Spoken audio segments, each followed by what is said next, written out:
दोस्तों आज हम बात करेंगे बहमनी राज्य के बारे में। तो मोहम्मद बिन तुगलक के शासनकाल में 1347 ईस्वी में हसन गंगू ने बहमनी राज्य की स्थापना की। किसने? हसन गंगू ने।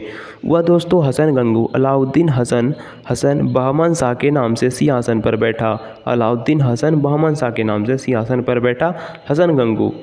दोस्तों इसने अपनी राजधानी गुलबर्गा को बनाया और इसकी राजभाषा मराठी थी। अपने इस साम्राज्य को 4 प्रांतों में गुलबर्गा, दौलताबाद, बरार एवं बीदर में बांटा। हसन गंगू, इसकी मृत्यु 11 फरवरी 1358 ईस्वी को हो गई। दोस्तों किसकी? अलाउद्दीन हसन बहमन शाह की 11 फरवरी 1358 ईस्वी को। उसके बाद अलाउद्दीन हसन के पश्चात मतलब उसके बाद उसका पुत्र मोहम्मद शाह प्रथम सुल्तान बना। दोस्तों मोहम्मद शाह प्रथम का पिता कौन था? तो दोस्तों अलाउद्दीन हसन बहमन शाह। दोस्तों इस काल में सबसे पहले बारूद का प्रयोग बुक्का के विरुद्ध हुआ। उसके बाद भीमा नदी के तट पर फिरोज शाह की स्थापना ताज उद्दीन फिरोज ने की थी। फिरोज खगोल की और प्रोत्साहन देता था और उसने दौलताबाद के पास एक वेधशाला बनवाई थी। कौन? ताज उद्दीन फिरोज ने।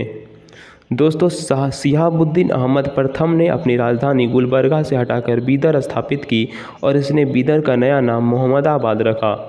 मोहम्मद तृतीय के शासनकाल में ख्वाजा जहां की उपाधि महमूद गवाह को प्रधानमंत्री नियुक्त किया गया। महमूद गवाह ने बीदर में एक महाविद्यालय की स्थापना की। रियाजल इंसा के नाम से महमूद गांव के पत्रों का संग्रह किया था। दोस्तों बहमनी वंश के शासक की बात करें, प्रमुख शासक जैसे मोहम्मद शाह प्रथम 1358 से 1375, अलाउद्दीन मुजाहिद शाह 1375 से 1378, दाऊद प्रथम 1378, मोहम्मद शाह द्वितीय 1378 से 1397, ताज उद्दीन फिरोज 1397 से 1422, शिहाबुद्दीन अहमद प्रथम 1422 से 1436, अलाउद्दीन अहमद द्वितीय 1436 से 1558 और सुल्तान शहमुद्दीन मोहम्मद 1363 से 1382। गुलबर्गा से हटाकर बीदर स्थापित की। ठीक है। 1417 ईस्वी में रूसी यात्री निकितन बहमनी साम्राज्य की यात्रा पर आया। इस समय बहमनी राज्य पर दोस्तों ताज उद्दीन फिरोज का शासन था। बहमनी साम्राज्य के चारों प्रांतों तरफों को या अतरफों में प्रांतपति तरफदार उसके विरुद्ध विशेष से जाने जाते थे। दौलताबाद का तरफदार मसनद ए आली, बीदर का तरफदार आजम ए हुमायूं माना जाता है। बीजापुर गुलबर्गा तरार की शामिल था। बीजापुर गुलबर्गा तराप में शामिल था। यह सबसे महत्वपूर्ण तराप था। दोस्तों दौलताबाद का तरफदार मसद ए आली, बीदर का तरफदार आजम ए हुमायूं, बरार का तरफदार मुजलिस ए आली और गुलबर्गा का तरफदार मालिक नायब विशेष जाने जाते हैं। बीजापुर गुलबर्गा तराप में शामिल था। यह सबसे महत्वपूर्ण तराप था। कलीम उल्लाह बहमनी वंश का अंतिम शासक और इनकी मृत्यु के समय बहमनी राज्य 5 स्वतंत्र राज्यों में बंट गया। इन स्वतंत्र राज्यों से संबंधित विवरण कुछ इस प्रकार से हैं। जैसे बट गया जैसे राज्य बीजापुर वंश आदिल शाह और इसके संस्थापक यूसुफ आदिल शाह 1489 ईस्वी। अहमदनगर निजाम शाही दोस्तों वंश था निजाम शाही का और संस्थापक थे मलिक अहमद, स्थापना 1490 ईस्वी में।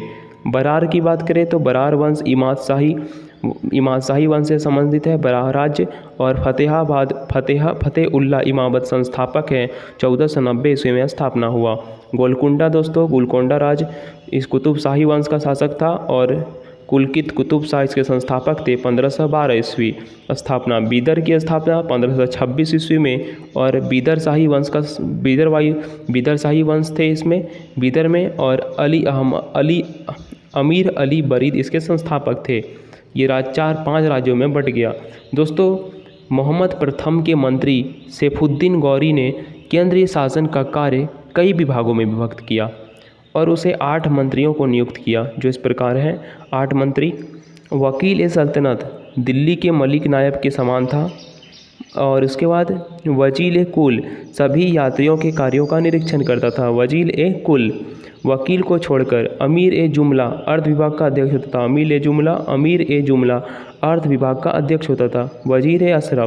वजीर अशरफ विदेश नीति एवं दरबार संबंधी कार्यों का निष्पादन करता था। नाजिर व अर्थ विभाग से संबंधित था। नाजिर पेशवा वकील सल्तनत का सहायक था। कोतवाल नगर का मुख्य पुलिस अधिकारी था। सद्र जहां न्याय विभाग धर्म तथा दान विभाग का अध्यक्ष होता था। दोस्तों, सुल्तान के महल तथा दरबार की सुरक्षा के लिए विशेष अंगरक्षक सैनिक दल था, जिसे साख ए खेल कहा जाता था।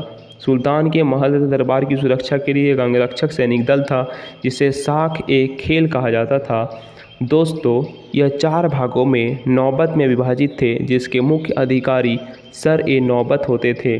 बहमनी राज्य कुल 18 शासक हुए, जिनमें कुल मिलाकर 175 वर्ष शासन किया।